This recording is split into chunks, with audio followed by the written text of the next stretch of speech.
What's up? I'm Rhiana here. Today I'm going to be sharing with you guys my fictional crushes. I got this idea from Emma Books because she recently just did a video exactly like this, and I really wanted to do it because I thought it'd be fun to share with you guys my favorite fictional crushes that I've ever had. Some have started from the time I started reading YA up until now, and most of these have stuck with me through the years. They haven't changed much. I probably added like 2 new people in the picture, but the rest of these are like some that are just never gonna go away. They're never gonna go away, so these are like my top crushes ever. Doesn't mean that any of the other books that I have on my shelf that I don't have a crush on. I mean, there's some I have other crushes on that I really like, but these are like my absolute favorite ever. So let's go ahead and get started. Also, side note, as you can tell, we have another bookshelf in the picture.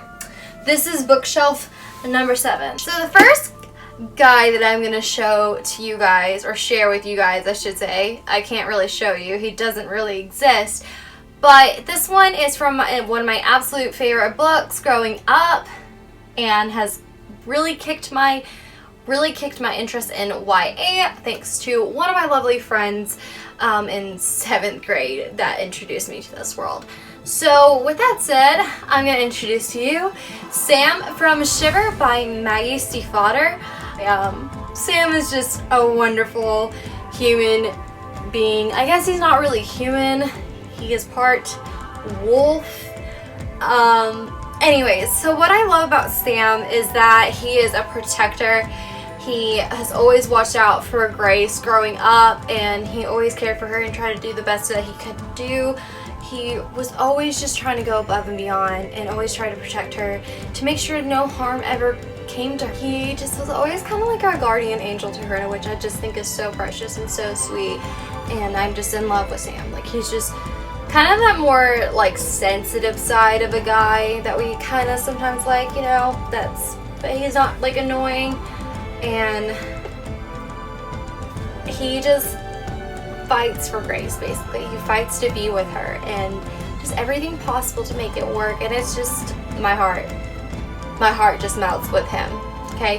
My heart just melts for Sam.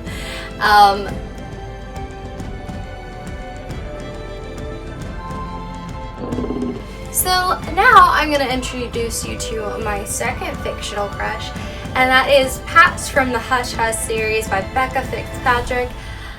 Oh, Patch. You make my heart just melt too. I mean, pops up into Nora's life kind of just out of nowhere and just keeps popping into her life. But like, okay, I would like that. You just keep popping in whenever you want.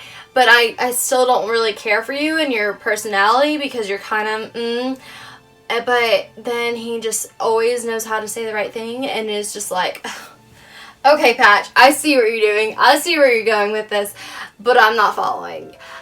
So, like, you don't know if Patch is, like, the good guy or the bad guy, really, but, like, it doesn't matter because you just always want to go for him because you're like, okay, yes, whatever you say, darling, I will be there for you, always. Like, Patch will forever stay in my heart, and I like a guy who knows how to say the right words, and even though I don't want to hear them, he just knows how to really talk, and it's just like, okay, I see you. So guys, let me introduce you to number 3, Mr. Peeta Mellark from the Hunger Games series by Suzanne Collins.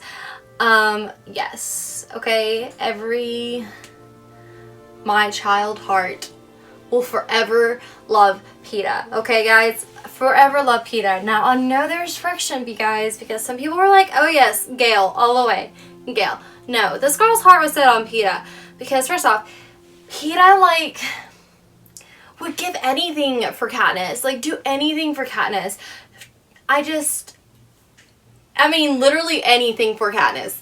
He took a beating to feed her, okay, first off. Volunteered in the second Hunger Games so that he could be with her and protect her the whole time. Ugh. Listen, and Peeta's just genuinely sweet. He genuinely cares about her, and he literally does anything and everything to protect Katniss and do anything for Katniss and be there for her in any way. And that's what I want to see. That's what I want to feel, okay? I want someone who's going to be there to protect me and love me unconditionally. And, you know, Peeta brings that up to the table, guys. He really does. He literally would move the ends of the earth to make Katniss happy. And it just was like, stop it. You're just too sweet.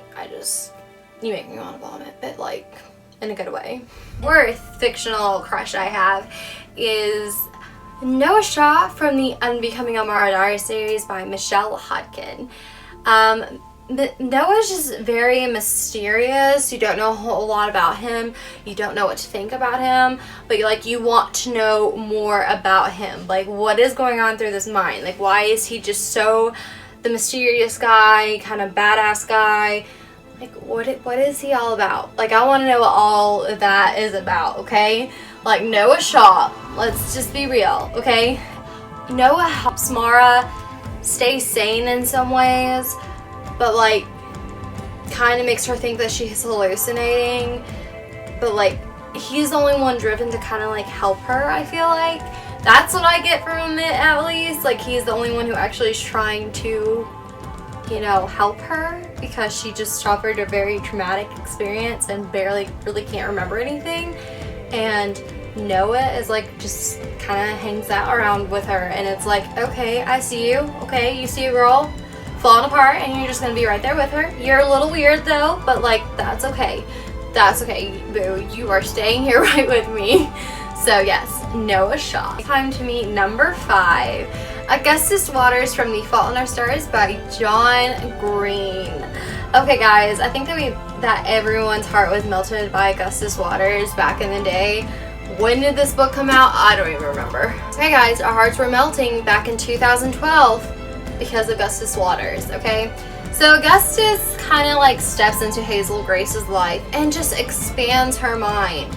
Like, makes her just more, I don't even know how to describe it. Like, he just kind of brings this sort of presence into her life and makes her think beyond, like, her own capacity. Like, he makes her want to live more, like, he helps her live and makes her some of her dreams come true that she's had since she was a child. And it's like,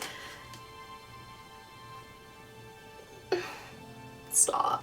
Like, stop. Okay? Like, you're just making my heart just sick, okay? Augustus literally cared about her thoughts and her dreams, and, you know, he tried to make everything he could do to make that come true for her. And why wouldn't you want someone like that? Like, your heart and desires and takes it another step and actually does that for you. It helps you get to that point where you always wanted to go. Like, that is a guy that is just yes. Okay, guys? All these guys are just yes, but in their own different ways. But this Augustus really helped Hazel reach her dreams. And, like, who wouldn't want someone who actually pushes you to be the better person that you can be and pushes you to reach your dreams and goals? Like, okay, Augustus. Okay. Number 6. And on number 6, we have Thomas Cresswell from the Stalking Jack the Ripper series by Carrie Maniscalco. And this is my newfound love because I started reading this series recently and I absolutely love it. I love Thomas too because he just brings a whole new vibe to Audrey. Like, he encourages her to, like, pursue the dreams that she wishes that she wants to pursue. Like, he actually encourages her to be the best that she can be and, you know, actually works with her and helps her with that. And, you know, he still lets her, like, be her own self. Like, he knows not to overstep it sometimes, but sometimes he does. Sometimes he oversteps it and wants to be a little protective, but that's okay. But he, you know, looks out for her the best that he can. Sometimes he oversteps his boundaries, though, because they're not even really together, you know, but I want them to be together, but I mean, it's fine, guys, it's fine. He's just so swoon worthy though. He just makes you swoon. The words that he says, he's like a risk taker. He doesn't care to be seen, even though they're not supposed to, because, you know, the time period that it's set in, it's kind of risque. But, you know, it's like, okay, a little dangerous side of you. I see you, you know. Thomas, so he's definitely become one of my newfound lovers. Or not lovers, but my newfound crush. Guys, we're down to the final two. So let's bring in that's me, number 7. So number 7 is James Fraser from the Outlander series by Diana Gabaldon. Okay guys, we knew this was coming, right? We knew this was coming. Jamie. First off, he is Scottish. He is Scottish, okay? He's a redhead, okay, that wears kilts. I don't care what anyone says, okay? Give me a Scottish man, okay? I'm okay with that. Love James Fraser so much. Jamie is just like the definition of a lover, like what real love is about. Like, he would move mountains for Claire, would do anything to like protect her and be with her. He fights for her, and he makes stupid decisions sometimes. He does stupid things, but all for the well-being, and he's been through a lot, and he just is, call me Sauce-Nick anytime, okay? Just call me Sauce-Nick anytime. Because every time he calls me that in the books, I'm like, okay, you got me now, Jamie. Jamie is just like, literally a definition of a perfect, like, husband material guy. Look at Sam Hewitt. Look at him. Look how beautiful he is. He is so beautiful, guys. Jamie's also very, like, faithful to Claire and is very honest to Claire. He trusts Claire in every aspect, and it just amazes me because it's like, that's what a real guy, that's a real man right here. A real man. He's not a guy, he's a man. Last but definitely not least, this is gonna be probably one of my all-time favorites. I mean, all these are my all-time favorites, but this one hits my heart hard. So, with that said, let's introduce you to number 8, Jace Wayland from the Mortal Instruments series by Cassandra Clare. Jace.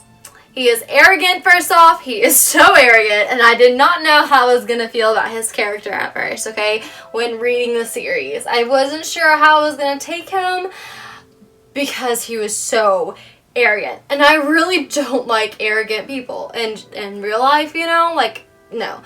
So I wasn't sure how I was going to take Jace here, and Jace quickly became someone I fell in love with because he was arrogant, but like, he made arrogant like, okay, you are the way you were saying that to me right now is just making my heart skip like 2 beats when you are doing that the way you're doing.